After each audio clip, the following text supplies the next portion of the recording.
All right, so for this week, what I want to do more or less is make our enemy. Okay.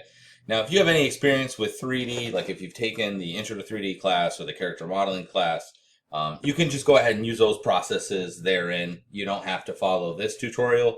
In fact, I would probably even suggest that you don't, because those are more, I don't know if I want to say correct, but those are going to result in in a better mesh than what I'm going to do now. But for those of you that haven't taken a 3D class and I need you to make a 3D model, probably the easiest way to go about doing it is to just use Sculptris. So what I'm going to do is I'm just going to show you how to go about doing it. And it's a free program, so you don't have to worry about any of that stuff. So if you click on this link, it's going to bring you to this website here. So Sculptris actually was originally developed by this young man. I think he was in high school, honestly. And then he ended up getting hired by Pixelogic, which we actually teach Pixelogic ZBrush at Cecil.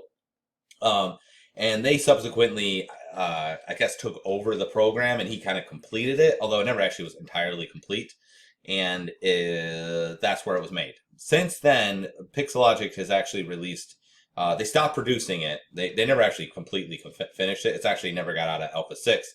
Since then, they have now made a new one, Pixelogic, and it's called ZBrush Mini Core. So if you go to 3D software and you can go to Core Mini, sorry.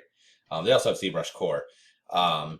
And you can download it here and you can work on it. So this is a little bit more complete. Also, it's free, but it doesn't allow you to texture or anything like that. It just allows you to sculpt. It's in a weird way actually more limited than the original one that is here. Okay, this one allows you to sculpt and to texture. The only issue with it is that it's not. It's probably a little bit more buggy. It's not modern. It's kind of old at this point, but I feel like it is the quickest way to go about getting to make a sculpt. That's why you can't go on their website and download it anymore, because they basically made this program, and in a weird way, I think they try to make it do a little bit less, so they're not competing with it themselves. So I would highly suggest using this, but what we're going to do is use this one just because it'll actually let us do a little bit more than that one does. But that's why it's not hosted there anymore. You have to go here and download it. So you're just going to want to download it. No thanks. Click to download Sculptris. And then I think it should automatically start downloading. Theoretically. Do I have to click it again? Thought it would show up. Thanks. Maybe try again. Let's click on this again. I always hate this because there's all these buttons. Click on me, and you're like, is this the one? And you don't know if you're actually just downloading a virus. So, anyways, it looks like it's doing it now. Okay. And we'd like to show you, cancel. No thanks on that. So yeah, it'll say Sculptris installer win. They also make it for Mac, so you should see it on both.